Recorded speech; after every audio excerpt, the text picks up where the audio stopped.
Hello ladies, and welcome to week 15 of the Treasure Island challenge.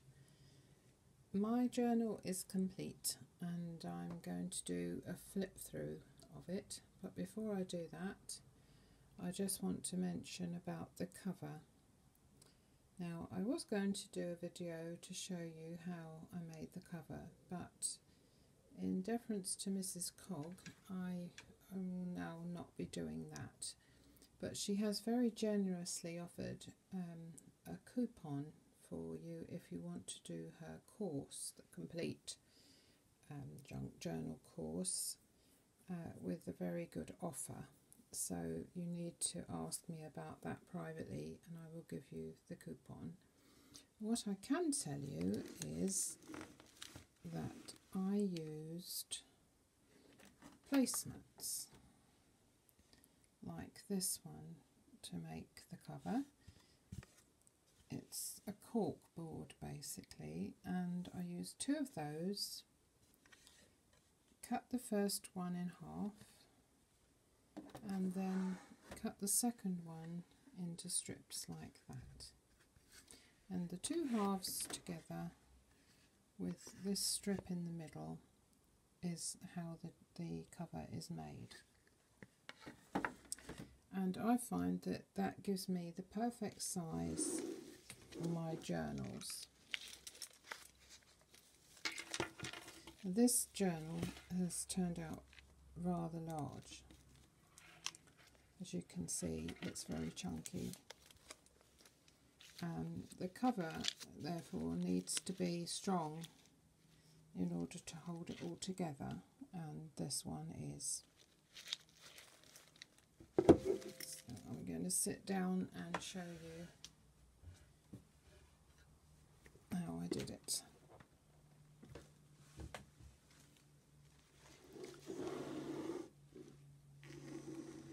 The cover is covered with a faux leather cover, which I'm sure you've seen videos on how to make that. And I've then covered it with a stain to make it look a little bit more like real leather. We're going to perhaps get a visitor in a minute because my cat's sitting on the shelf right in front of me. I managed to get hold of this really pretty dangle, which is made of coconut shell, which I thought was appropriate for the journal. And I've made a dangle with some pretty ribbon that reminded me of something that you might find on the seashore. On the front I've got a pirate charm and a beautiful knot, a sailor's knot, to hold him in place, and a couple of little charms are hanging from his ears. And you have seen this before. This is the starfish. Now there is a story that goes with this journal, so I will be reading this story as I go along, but it's very short. It's an extracted story, so it is going to give you the flavour rather than all the words. It was very tempting to write the story, but obviously there wouldn't have been room. And so as I open it, this is the first page, which I've just moved out of the way. It looks, with the way I've done it, as if a piece of a letter is peeking through. It starts with the ship, and here I've got the tag this book belongs to and another little tag in there. And on this page I've got some pockets and some tags that we made during one of the lessons.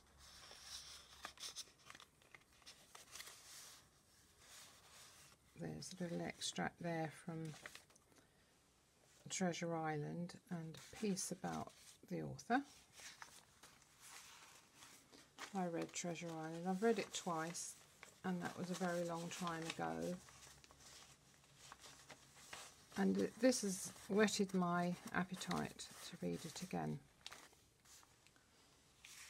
In here we've got the ship in harbour looking out, and a map tag in that hole.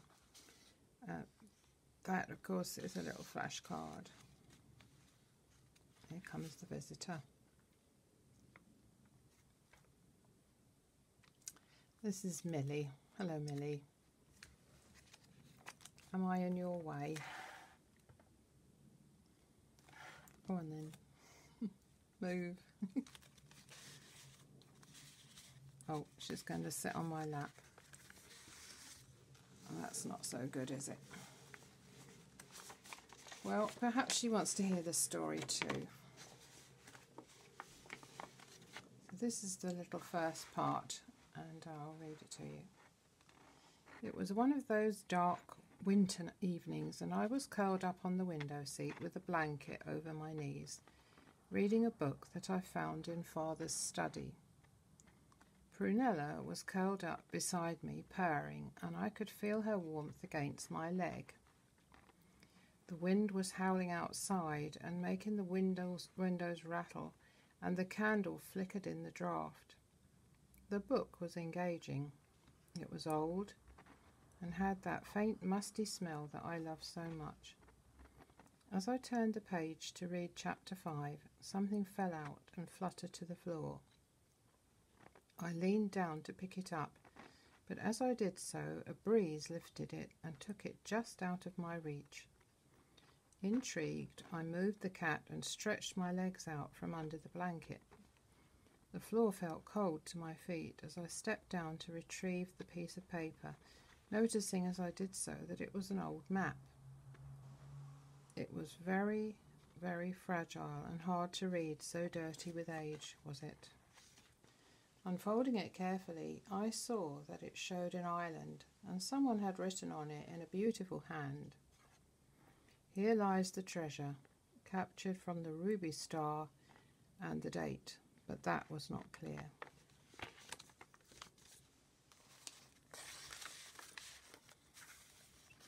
And I've got an envelope there and a tag.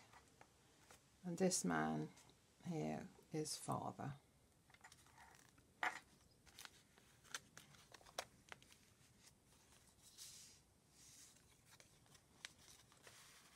This is a card from my trip to Portsmouth,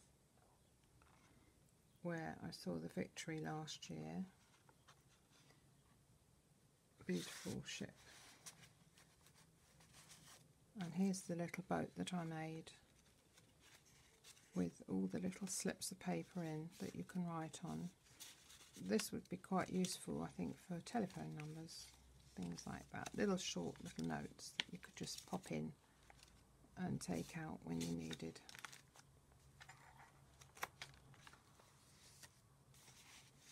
Here's one of the wallets that we made.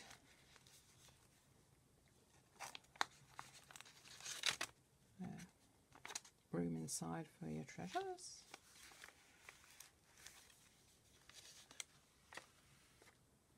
And this is where we continue a little bit with the story. That night I had difficulty getting to sleep.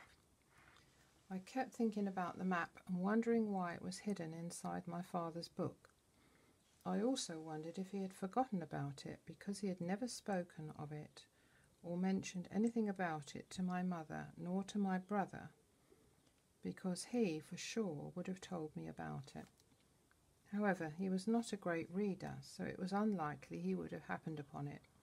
I, on the other hand, read everything I could get my hands on, and loved to lose myself in the stories I discovered within the covers. I determined to ask Father about it that next morning, and I fell asleep finally with the thought on my mind. Naturally, I woke late and missed Father, who had already gone off to work as I went down for breakfast. I had to wait all day until he returned before I could question him about it. And that's a card showing the inside of the Victory.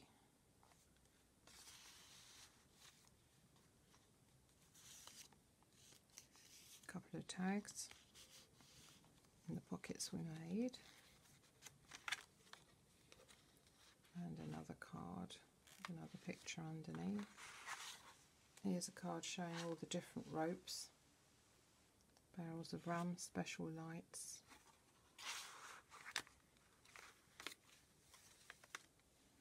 And an undersea picture. Another wallet with some dangles, and this is the middle of the first signature. With the ship's wheel, seems to have lost the other end of it. Never mind, find that later, wait a minute. It's got caught inside. Here's one of the shaker cards we made. The little fish in. And that goes in there. Some more flashcards. Another card showing the bowls which the sailors would have eaten out of.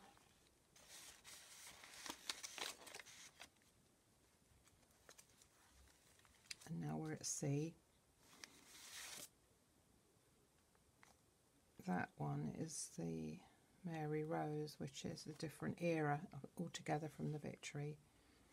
This was one of King Henry VIII's ships which sank and was retrieved from the ocean floor in 1982, I think it was. Okay, we're back to the story. He was in the habit of retiring to his study after the evening meal, and that's where I found Father leaning across the large walnut desk to retrieve a pile of correspondence. I asked him about the map. He looked surprised, but smiled, and looking at me directly, he began to tell me a strange but enthralling tale about a voyage on a ship on the high seas, a deserted island, pirates, and treasure.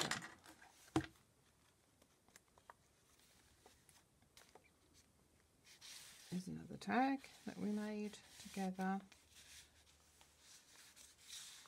Some more flashcards. They were fun to do, weren't they?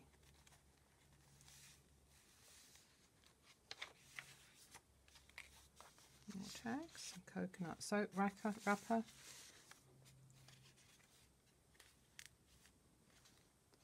A beautiful little picture of a ship. And a pocket, room there to add something else.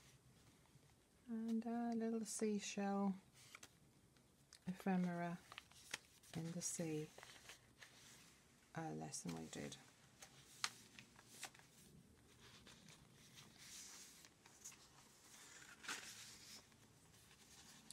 A little cutout from the book that I had.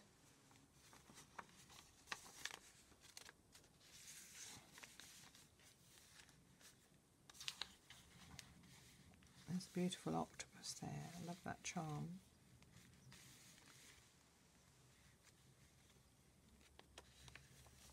And there's the handmade paper. And here's one of the ephemera pieces that we did last week.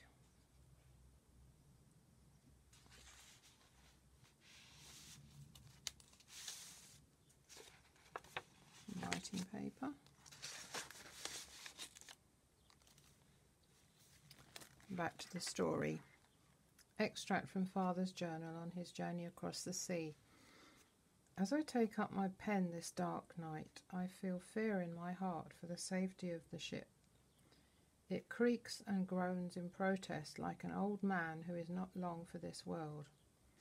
Captain Johnson has confided in me that our trip to the Americas is not solely one of cargo exchange, but also to search for an island whereon we may happen upon a box of buried treasure, if the map entrusted to him is to be believed. If our ship is spared through the current storm, we should soon see sight of land. I must confess that after these endless days and nights on board, I am longing for the taste of fresh water and the texture and nourishment of fruit. Here's a little notebook I made with the paper offcuts from other things, and I've decorated it with a shell. On the top, here's a starfish picture, journaling card,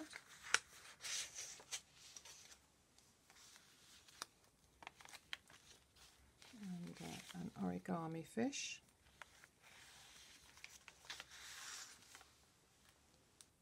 Another sea creature, some sort of coral or anemone.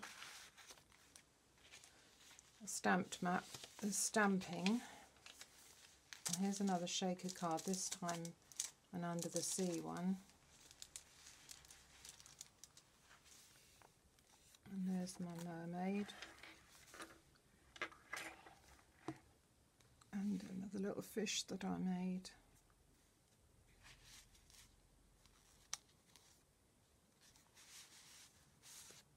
Little tag and some more writing paper.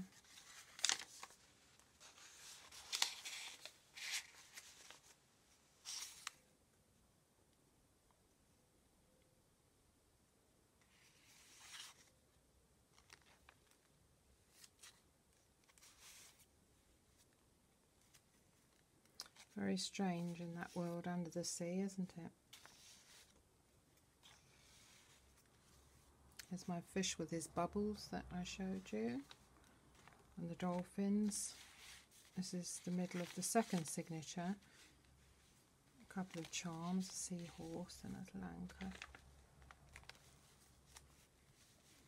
This is a snippet block,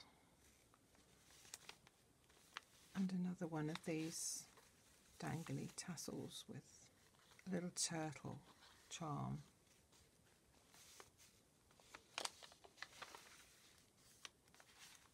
This is some more ephemera that I did. This time I've used a real shell and a little bit of sponge, which you can use, you can get that from the art shop, to sail away with me. And that's the back end of the mermaid.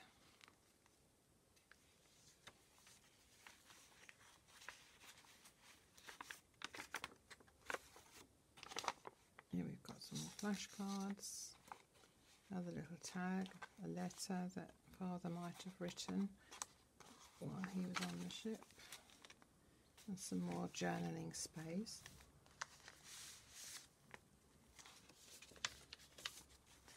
Tags, writing paper and pockets.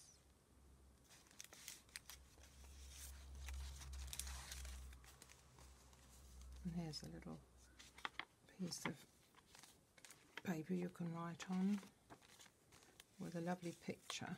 Oops, dropped it. The seabirds. A gorgeous seahorse.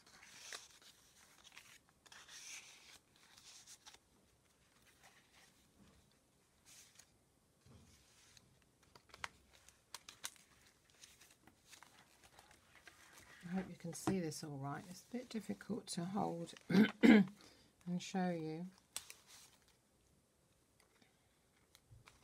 because it's so big.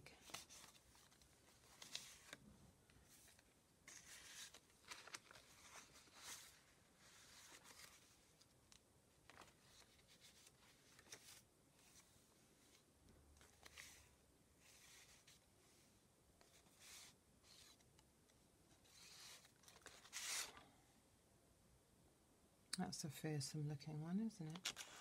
I think those are his eyes.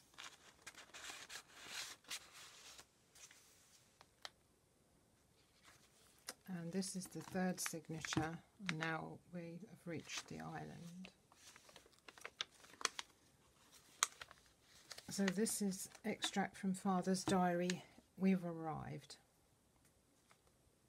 Our arrival at the island found us alone on a sandy beach with little evidence of any settlement. So our first thoughts were to find higher ground where we could feel safe and build a shelter. As we walked and looked for a suitable site, we passed almond trees. These afforded us a good quantity of ripe nuts, which would be good later on when we could make a fire and roast them. We picked a few up and took them with us. We didn't tarry, as we knew it was important to make a shelter before nightfall, and we also wanted water or something fresh to drink. There were coconut palm trees in abundance, so we made use of those, taking some of the large fronds to cover our shelter. The fittest of us climbed the trees and knocked down some coconuts, whilst those of us older and less fit constructed some sharpened posts. These we secured in the ground to use for removing the coconut husks. By late afternoon we had the beginnings of a shelter, using stout posts for the frame and the flooring, and bamboo bent in the middle to form an A-frame for the roof. Once that was in place, it took another hour to split the palm fronds and cover the roof. Once the shelter was built, we turned our attention to making a fire. We had collected snails and other creatures known to be edible whilst on the beach that morning, and with the coconuts and their milk we would not go to sleep hungry. The rest would have to wait until the morrow.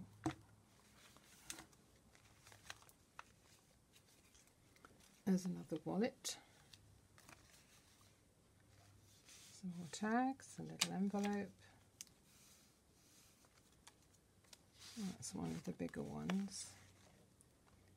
And now that we're on the island, it's become a bit more colourful. There are birds and trees and fruits and treasure.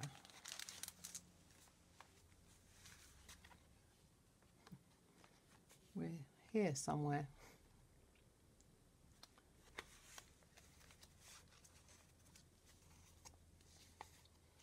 Another little envelope.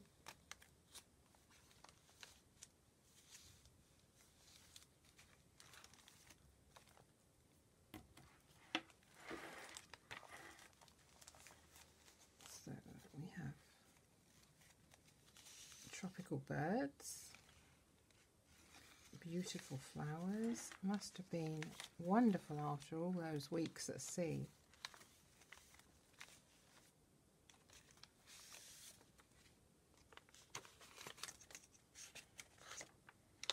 More journaling space. Another little envelope.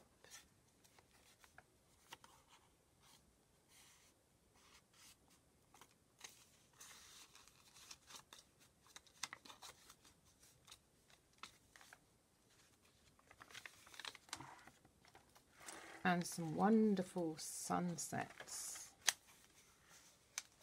waterfalls. There's the mermaid again. And here comes the next extract from Father's diary. The captain cut his hand yesterday and today finds it red and throbbing. He has a fever and feels most unwell. He called me to him last evening and entrusted me with the map, which tells where to find the place that the supposed treasure is buried. He wants me to take a couple of the crew and dig in the place assigned in order to relieve the ground of its bounty. His words came with a warning, beware of pirates. I have dismissed his warning, as there seem to be no other inhabitants on this part of the island save ourselves and the other members of our crew. We shall start to search immediately.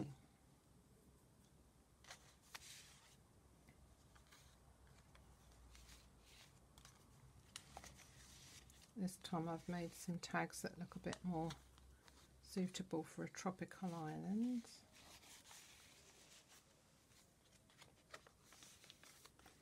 And here's the map with a couple more charms.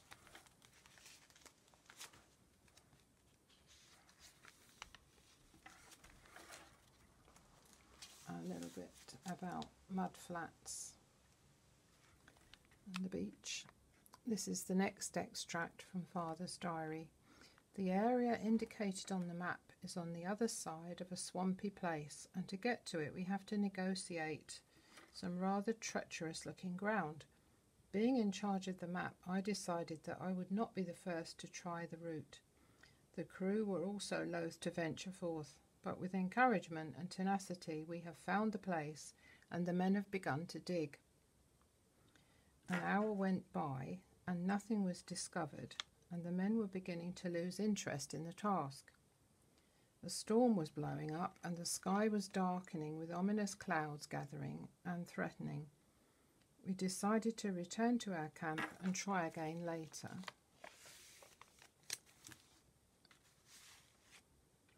There's a round journaling card, a beautiful bird of paradise, and an envelope.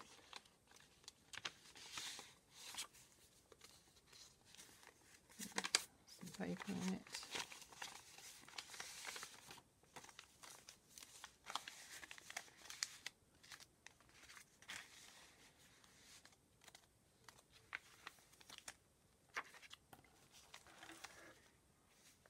There's a lovely article there on some barnacles and crustaceans. A sea urchin.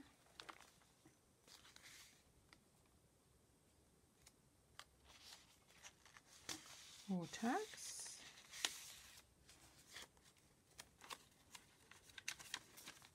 As it's so thick, this book, it's easier to write on the pages and then put them in, rather than try to write in the book itself, I think. And I've made another little boat with some more flashcards in. Octopus, albatross, crow's nest,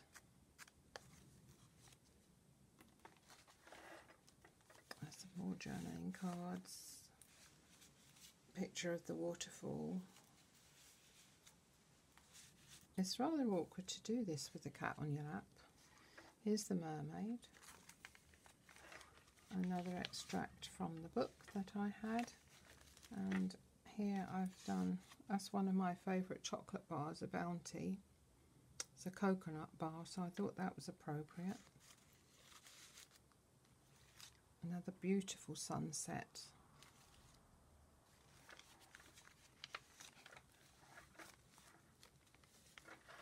A quote here from Neil Gaiman, "A book is a dream that you hold in your hands." Well, that's true, isn't it? More tags and envelopes, washed up detritus, and some seashells.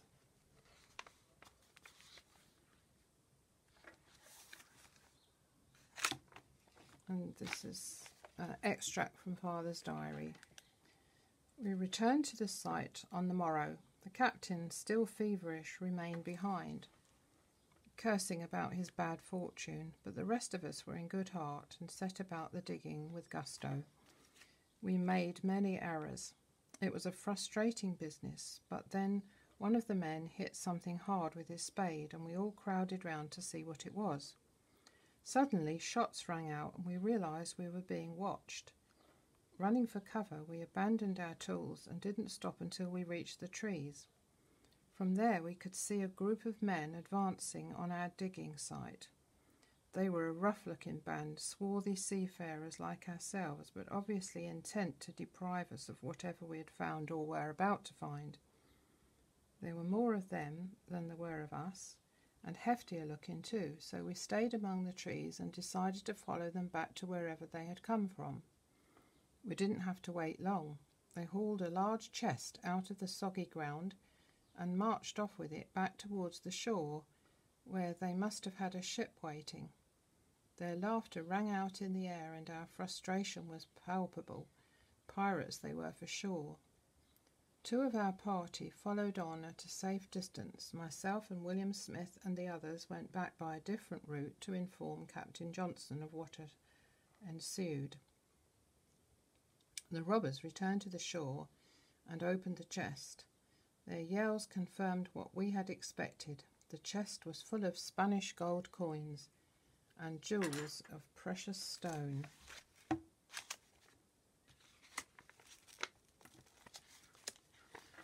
And that, my friends, is the end of the journal. There's the treasure under the palm trees. So I hope you've enjoyed that, looking at that journal, and I hope you've enjoyed the challenge. And so now it's over to you, and I'm really looking forward to seeing what you have made in your journals. Thank you for going along with me on this journey. It's been great fun, and I'm sorry to say it's come to an end, but you never know what we might do next. Good night.